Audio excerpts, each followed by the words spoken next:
अस्सलाम वालेकुम। आज की वीडियो बड़ी इंटरेस्टिंग जाने वाली है क्योंकि आज की वीडियो में हम थोड़ा-सा एक कर्क देखेंगे कि किस तरह से हम थोड़ी-सी अपनी अप्रोच बनाते हैं मार्केट के अंदर जब हमने अपनी पोजीशंस को बिल्ड अप करना होता है। कौन-सी एक्टिविटीज़ हैं मार्केट की एनालिसिस के थ्रू जो कि हमने मॉनिटर करनी बहुत इंपॉर्टेंट होती है अगर हम क्रिप्टो को एक बेहतर तरीके से ट्रेड करना चाहते हैं।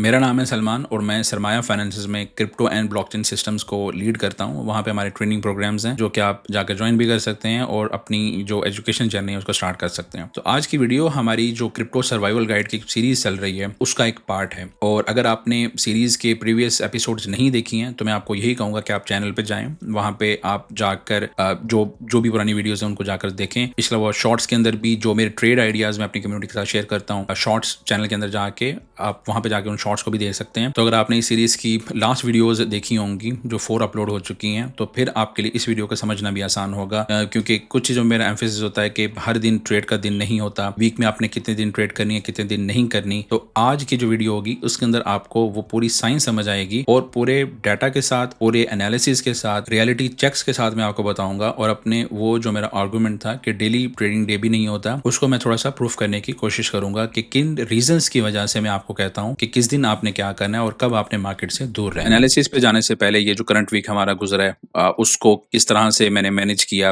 वो मैं आपके साथ थोड़ा सा शेयर करता हूँ। अगेन इंपॉर्टेंट ये होता है कि जो भी आपको गाइड कर रहे हैं उसके लिए बहुत जरूरी होता है कि वो खुद भी वो काम कर रहा है या नहीं कर रहा, वो किस तरह काम कर रहा है, क्या वो जैसे बता रहा है उसी तरह से काम कर रहा है या किसी और तरीके से कर रहा है। तो इसलिए मैं आपको थोड़ी सी आउटलुक दे देता हूँ कि करंटली ये जो हमारा लास्ट वीक गुजरा है उसके अंदर हमने किस तरह से बिहेव किया है, क्या क्या चीजें थी। एजुकेशन के डिपार्टमेंट में अगर सरमाया फाइनेंसेस से बेहतर कोई इंस्टीट्यूट है तो मुझे नहीं लगता ऐसा है। तो सरमाया में हमारा जो मेन फोकस होता है वो हमेशा यही होता है कि आप पहले अपने आप को एजुकेट करें। जब तक आपकी एजुकेशन नहीं होगी आपको समझ नहीं आएगी कि आपने क्या करना है, और आपके पास जितना भी फंड होगा चाहे वो कम हो या ज्यादा हो आप उसको लूज कर देंगे। तो जब भी कोई आप काम समझ कर करते हैं, पूरी नॉलेज के साथ करते हैं, चाहे आपके लॉसेज भी अगर उसमें हो रहे हैं, और लॉसेज 5-6 महीने भी हो सकते, लेकिन आपके पास एक नॉलेज होती है, बैक ऑफ द माइंड कहीं ना कहीं आपके माइंड में चीजें होती हैं जो कभी भी ट्रिगर हो जाती हैं। इसी चीज को मद्देनजर रखते हुए जैसे हमारे ट्रेनिंग प्रोग्राम चलते हैं तो कम्युनिटी के अंदर एक्टिवली जो जो चीजें हो रही होती हैं वो मैं बता रहा होता हूँ। फॉर एग्जाम्पल वीकेंड के ऊपर हमारे पास गोल्ड जो है कमोडिटी मार्केट या बाकी मार्केट्स क्लोज होती हैं, लेकिन उसका अल्टरनेटिव क्या हो सकता है? उसका अल्टरनेटिव ये हो सकता है कि हम जो क्रिप्टो का गोल्ड कॉइन है जिसको हम पेक्सजी कहते हैं, हम उसको ट्रेड कर सकते थे। और वो मैंने ट्रेड किया भी, जहां पे जैसे आप पोस्ट देख सकते हैं अपनी कम्युनिटी में मैंने पोस्ट भी लगाई और उसको ट्रेड भी किया, कम्युनिटी के साथ किया। और क्योंकि अगेन अगर मैं वो काम कह रहा हूं तो मैं खुद भी कर रहा हूं, इसलिए मैं आपके साथ भी ये चीज शेयर कर रहा हूं। तो यहाँ पे मैंने एक्सप्लेन किया कि जो आप गोल्ड के टोकनाइज्ड कॉइन्स हैं या जो सिल्वर के टोकनाइज कॉइन्स हैं क्रिप्टो के अंदर, वीकेंड के ऊपर जब आपकी इसराइल की और ईरान की वॉर हो रही है तो बाकी मार्केट बंद है लेकिन क्रिप्टो मार्केट खुली है, तो वहां पे जाके आप इस अपॉर्चुनिटी को कैपिटलाइज करें। और वही जो स्टेटमेंट मैंने की थी उसके कुछ घंटे के बाद मैंने ट्रेड को ओपन की अपनी कम्युनिटी के साथ, जो हमारा क्रिप्टो का ग्रुप है उसके अंदर भी पोस्ट किया कि मैं ये ट्रेड ओपन कर रहा हूँ, और फिर उस ट्रेड को अल्हम्दुलिल्लाह हमने प्रॉफिट भी बनाया। इसके अलावा जो और अपॉर्चुनिटीज मैंने अपनी कम्युनिटी के साथ शेयर की, हमारे पास आर्क की थी, आर्क यूएसडीटी की, उसके अंदर जो ब्रेकआउट हो रहे थे, जो भी ट्रेड आइडिया था, अगेन मैं अपने स्टूडेंट्स को सिर्फ इतना बताता हूँ कि हम ये चीज कर रहे हैं और उनको इतना उस पे सिखा दिया गया है, इस चीज की नॉलेज दे दी गई है कि उनको समझ आ जाती है कि उन्होंने उस टाइम पे उस पे क्या करना है। और ये इतनी जबरदस्त ट्रेड कॉल थी, एक अल्फा कॉल थी कि मैं अभी उस पे अपना टीपी लगा ही रहा था, ड्रैग कर रहा था और वहां पे वो टीपी उसका हिट हो गया और ये हमारी कम्युनिटी उसके अंदर बना रही है। और ये जो कॉल थी मेरी आर्क यूएसडीटी की, ये विद इन 1 और 2 आवर्स 30% इंक्रीज हो गया था। तो आप यहाँ पे देख सकते हैं कि स्टूडेंट्स माशाल्लाह बहुत अच्छा पैसा भी बना रहे हैं। अगेन ये सिर्फ उसी मोटिवेशन के लिए कि अगर आप एक जर्नी से गुजरते हैं, एक पूरे प्रोसेस को फॉलो करते हैं, तो ऐसा नहीं हो सकता आप इन चीजों को अचीव ना कर पाए। हाँ, इसमें टाइम लग सकता है, जर्नी थोड़ी सी अप एंड डाउन हो सकती है, लेकिन अगर आप स्लोली एंड ग्रेजुअली ग्राइंड करते रहते हैं तो आप कभी ना कभी इस स्टेज पर पहुंच जाते हैं कि आप अपने इस गोल को अचीव कर लेते हैं। अगेन ओवरनाइट कभी भी कुछ नहीं होता, ये एक स्लो ग्राइंड है, जो एक प्रोसेस है जो आपको फॉलो करना ही होगा। इसके अलावा हम देखते हैं तो स्टूडेंट्स हमारे खुद भी काम कर रहे होते हैं, मैं भी कॉल्स दे रहा हूँ, वो खुद भी काम कर रहे हैं और बाकी स्टूडेंट्स की कॉल्स को भी कॉपी कर रहे होते हैं। इसके अलावा जो मैंने दूसरी कॉल दी एनसो की दी, स्टूडेंट्स मेरे साथ उठाए, उसके बाद मैं उनको अपनी कॉन्स्टेंट पोजीशन से गाइड कर रहा हूँ, क्योंकि जो मैं कर रहा हूँ साथ साथ उनको भी गाइड कर रहा हूँ ताकि उनके अंदर भी कॉन्फिडेंस बिल्डअप रहे कि मैंने खुद भी ट्रेड उनके सामने की है, सॉर्ट ऑफ लाइव ट्रेडिंग तरह से हो जाती है। इसके अलावा ये वेट की ट्रेड थी, ये मैंने कम्युनिटी को नहीं दी क्योंकि मैं खुद इसमें पोजीशन में बिल्डअप पहले कर चुका था, तो प्राइस काफी जल्दी से वहां पे निकल गई, तो मेरे पास वो इतना टाइम नहीं बचा कि मैं स्टूडेंट्स को गाइड कर सकूँ। लेकिन अगेन अगर आप एक दिन में अगर आपके 2 टीपीज़ हिट हो जाते हैं, तो वो मोर देन इनफ होता है। आपको अपना काम बंद करके वहाँ से उठ जाना चाहिए। डाटा की तरफ जाने से पहले मैं थोड़ी-सी एक बात आपको ज़रूर बताना चाहूँगा। मोस्टली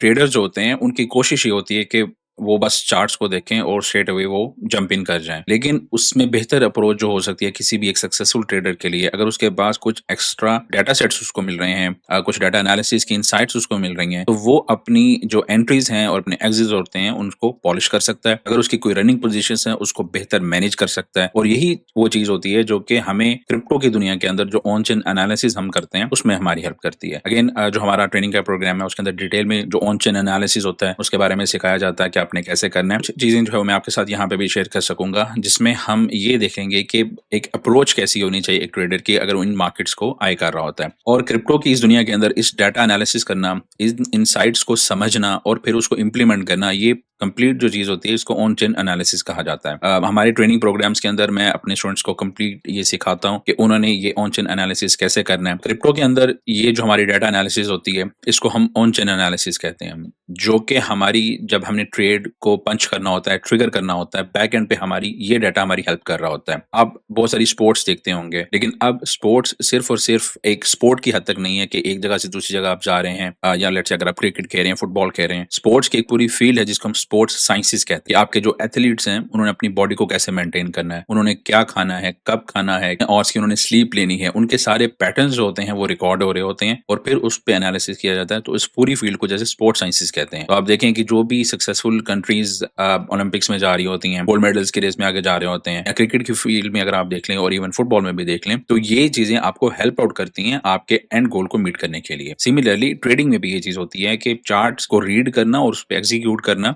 एक अलग चीज है, वो अपने आप में एक स्किल है। लेकिन उस स्किल को अगर आप बैक करते हैं अपने एनालिसिस के through, on chain analysis for example crypto की अगर हम बात करें, तो आपकी जो जर्नी वो स्मूथ भी हो जाती है और आप गोल को बेहतर तरीके से अचीव भी कर लेते हैं। एग्जांपल अभी यहाँ पे आपको दिख रहा है डिफरेंट एक्सचेंजेस का डाटा। डिफरेंट एक्सचेंजेस का डाटा हमें समझना क्यों जरूरी होता है? वो इसलिए जरूरी होता है कि वहां पे लिक्विडिटी ज्यादा होती है। तो फॉर एग्जाम्पल अगर हम लास्ट 24 आवर पे देखते हैं, तो जो बाइनेंस जो वॉल्यूम जनरेट कर रहा है वो $20 बिलियन का है। इसका मतलब ये होगा कि अगर हम कोई भी कॉइन को ट्रेड करना चाह रहे हैं, तो बाइनेंस के अंदर उसका स्प्रेड जो है वो कम होगा। फॉर एग्जाम्पल मैं सोलाना को ट्रेड करना चाहता हूँ और उसकी प्राइस है $20, लेकिन अगर मैं उसको बाय करूंगा, अगर तो लिक्विडिटी कम होगी तो वो $20 पे बाय नहीं होगा। ऑर्डर मैंने $20 पे पंच किया है, लेकिन जो ट्रिगर होगा, जो मेरा ऑर्डर एग्जीक्यूट होगा, वो 21 पे भी हो सकता है, 22 पे भी हो सकता है। $1-2 का डिफरेंस आ सकता है, स्प्रेड आ सकता है। इस चीज से बचने के लिए हमें पहले ये देखना होता है कि कोई भी कॉइन जो आप ट्रेड करना चाह रहे हैं, वो बेस्ट किस एक्सचेंज के ऊपर पड़ा है, उसकी वहां पे लिक्विडिटी कितनी है, उसमें वॉल्यूम कितना है, ताकि आपको स्प्रेड जो है वो कम से कम मिले, ताकि आपकी एग्जीक्यूशन जो है वो स्मूथ हो। इसके अलावा हमारे पास जो डाटा आता है वो ओपन इंटरेस्ट का आता है। ओपन इंटरेस्ट में हमारे पास मेनली ये चीज आ रही होती है कि कहाँ पे कितनी लेवरेज ओपन है। तो जिस एक्सचेंज के ऊपर ज्यादा लेवरेज ओपन होती है, अगेन वॉल्यूम भी उस पर ज्यादा हो रहा होता है, उस पर ट्रेडिंग भी ज्यादा होती है और उस पर अपॉर्चुनिटीज भी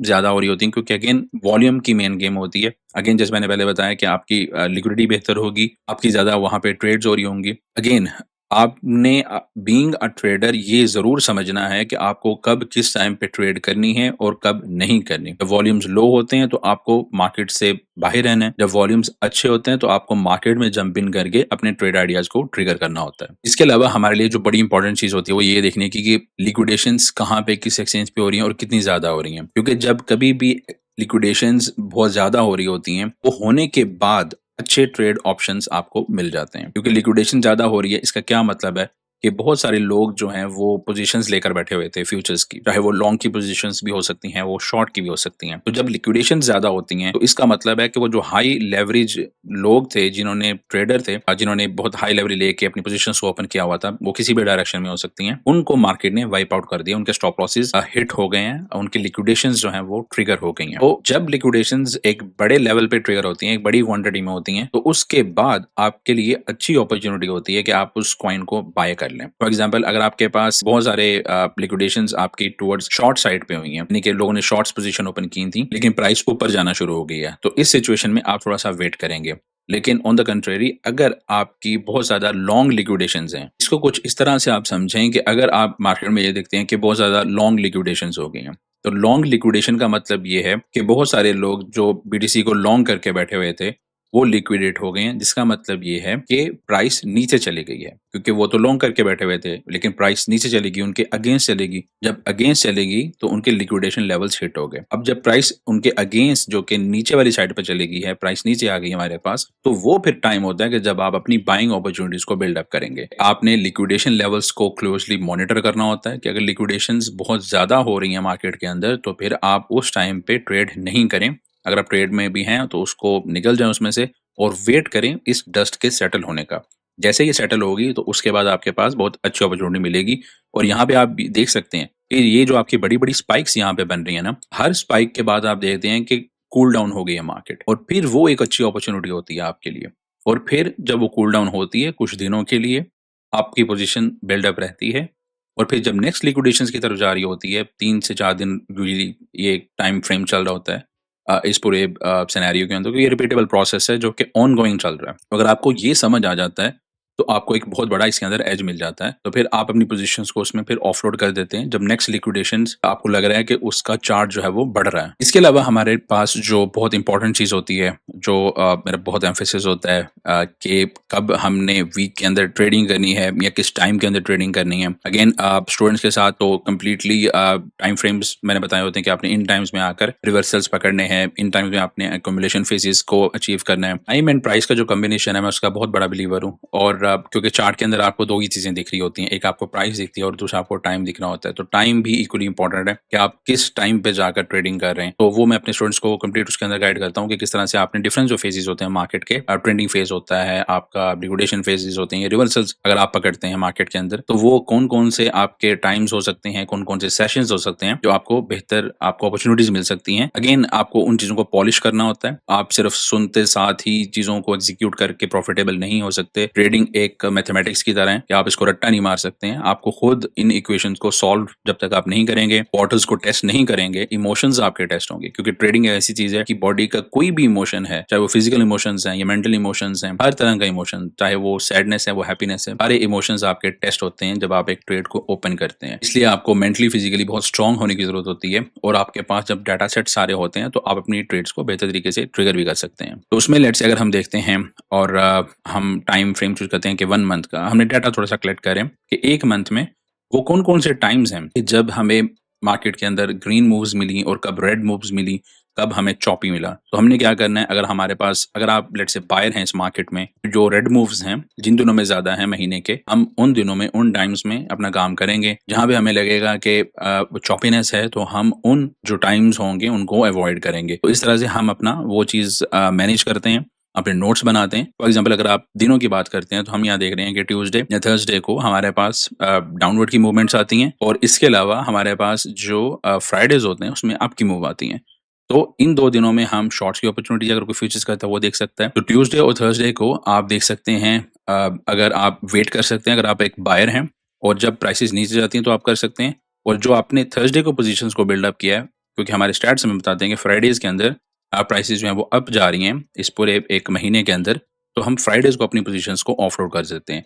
यानी कि वीक का जो पहला हाफ है, जो पहले 3 दिन हैं, उसके अंदर आपने बाइंग में बैठना है, वेट करना है और बाइंग में बैठना है।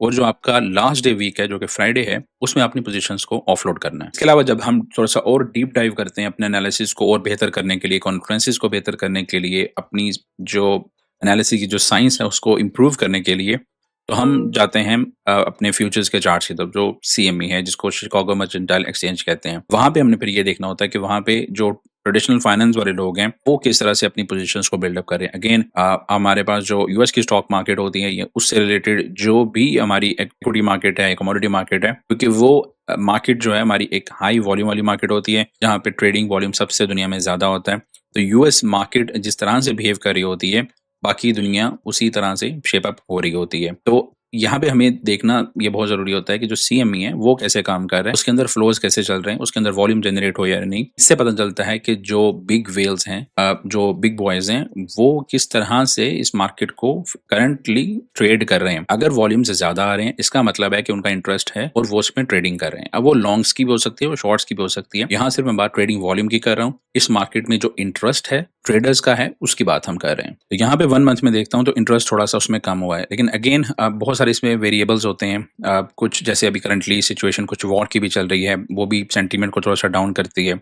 इसके अलावा हमारे पास जो दिसंबर और जनवरी गुज़रा है वो दोनों मंथ्स जो थे बहुत हाई वॉल्यूम के थे। उसके अंदर बहुत ज़्यादा वॉल्यूम जनरेट हो रहे थे क्रिप्टो मार्केट के अंदर भी और ओवरऑल कमोडिटी मार्केट के अंदर भी। तो पूरी जो फाइनेंशियल मार्केट्स है उसमें फ्लोज़ बहुत ज़्यादा थे पैसे के। तो यूजुअली ये होता है कि जब 1-2 महीना अगर बहुत ज़्यादा किसी भी मार्केट के अंदर पैसा ज़्यादा आ जाए तो उसके बाद फिर 1 महीना हो सकता है, कुछ वीक्स हो सकते हैं कि थोड़ी-सी मार्केट कूल डाउन होती है, थोड़ी-सी वो रेस्ट करती है और उसके बाद फिर अपनी रैली स्टार्ट करती है। अब रैली ऊपर तरफ भी हो सकती है, नीचे की तरफ भी हो सकती है, बट अपनी मूवमेंट्स को दोबारा यानी कि ट्रेडिंग वॉल्यूम दोबारा जो है वो स्टार्ट हो जाता है। क्योंकि अगेन जैसे मैं पहले कहता हूँ कि ट्रेडर्स के लिए ब्रेक लेना, चाहे आपके टीपीज़ हिट हो रहे हैं, चाहे आपके स्टॉप लॉसेस हिट हो रहे हैं, आपके लिए ब्रेक्स लेना इक्वली इंपॉर्टेंट होता है। इसके अलावा हम थोड़ी-सी नज़र रखते हैं कि हमारे पास जितने भी क्रिप्टो के ईटीएफ्स हैं, उनके फ्लोज़ कैसे चल रहे हैं। क्या वो बाइंग की अपॉर्च्युनिटीज़ ढूँढ रहे हैं या सेलिंग कर रहे हैं या वेट कर रहे हैं। अगर वॉल्यूम ज़्यादा नहीं है तो इसका मतलब है कि वो वेट कर रहे हैं। अगर नेगेटिव वॉल्यूम है तो इसका मतलब है कि वो सेलिंग में है। अगर ग्रीन वॉल्यूम है तो इसका मतलब है कि वो बाइंग में बैठे हैं। तो हमारे पास ये सारे स्टैट्स भी इसमें आ रहे होते हैं। अगेन अगर आप बायर हैं तो आपको यहाँ पे ज़्यादा ग्रीन्स देखने होंगे। ग्रीन्स आउट परफॉर्म अगर रेड्स को करें, इसका मतलब है कि क्लियरली आपके इनफ्लोज जो हैं वो बिटकॉइन के अंदर ज़्यादा हो रहे हैं। जो नेक्स्ट वीडियो होगी उसके अंदर मैं आपको बताऊंगा कि ये जो आपको इस टाइम ये बॉक्सेस दिख रहे हैं, आपने इसको समझना कैसे है और किस तरह से आपने अपने कॉइन्स को चूज करना होगा कि आप बीटीसी के मूवमेंट के साथ भी इन कॉइन्स को ट्रेड कर सकें। जिस भी टाइम फ्रेम में आप करना चाहते हैं उस लिहाज से आप उसको मैनेज कर सकेंगे। उम्मीद करता हूँ आज की वीडियो आपको अच्छी लगी होगी, कुछ सोचने को, कुछ सीखने को मिला होगा। जरूर इस वीडियो को बार बार देखें। अगर आपको कहीं कोई चीज़ समझ नहीं आती है तो नीचे कमेंट्स बॉक्स में जाकर जरूर अपने कमेंट्स लिखें और जो भी सोशल मीडिया के प्लेटफॉर्म्स हैं उनको जरूर ज्वाइन कर लें। मिलते हैं नेक्स्ट वीडियो में, तब तक के लिए टेक केयर, अल्लाह हाफिज। सरमाया.com, जहां हर फैसला बने सरमाया।